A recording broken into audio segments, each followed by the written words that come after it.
We reached an agreement. We came to modest achievements.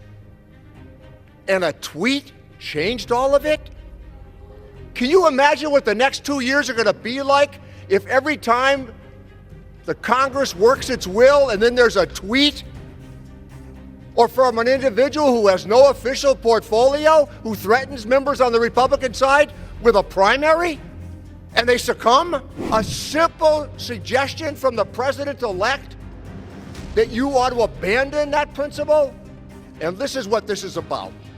This is trying to raise the debt ceiling to disguise a big tax cut that they want to offer later on.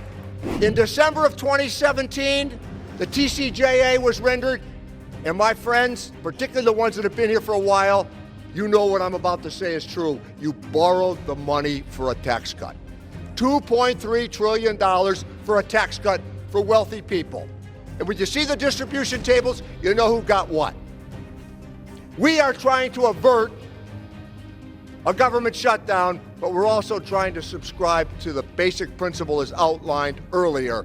We reached an agreement. The deal that was negotiated was largely rejected by the American people, which, to Speaker Johnson's credit, pulled it from the floor, which is why we are here today. The deal on the table will keep the government open for the American people, and if you guys so choose to shut it down, it will be on you, but not the Republican Party.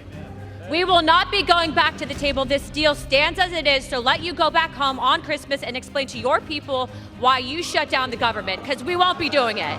Furthermore, Mr. Speaker, the former bill had items in it to include random pandemic policies, biocontaminant research that were not in the best interest of the American people. So the deal on the table is as is. You either vote for or you vote for the shutdown, but it will be not on the Republican Party, but on Democrats as it stands. Mr. Speaker, I yield my time. The US House of Representatives saw a major meltdown over the latest version of a funding bill which is backed by US President-elect Donald Trump and his billionaire wingman Elon Musk.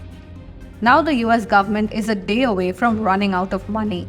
Almost all Democrats and even 38 from Trump's own Republican Party voted against the bill.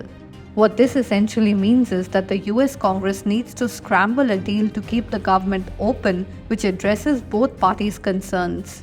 Or else the government will shut down just as the holidays are beginning. Government funding expires at midnight on Friday. If the deadline is not extended, the US government will begin a partial shutdown.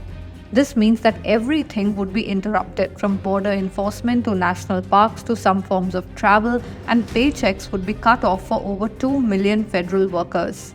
Till then, besides other things, it means that American travelers could face long lines at airports during the busy holiday season. But how did they get here?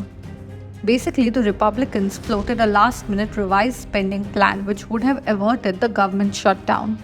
This would have extended the government spending to March 14th and sent billions of dollars to communities hit by natural disasters. It would have suspended limits on federal borrowing for 2 years. That is, the debt ceiling would have been suspended.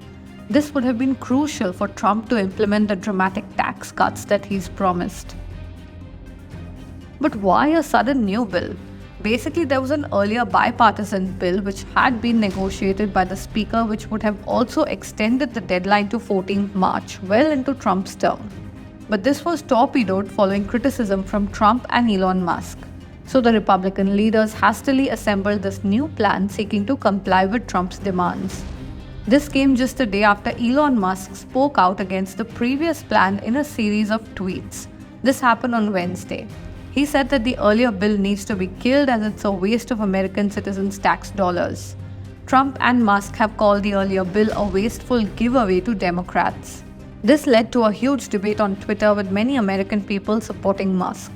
It also led to outrage from the Democrats who asked how an unelected official could be given the power to send the spending bill into a limbo.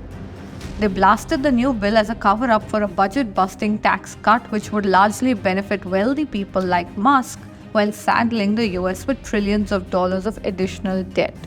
However, now this revised bill has also been rejected and time is running short for the US Congress. We don't have to wait too long to know what really happens next. Hope you found this video informative. For more such content, keep watching Mint.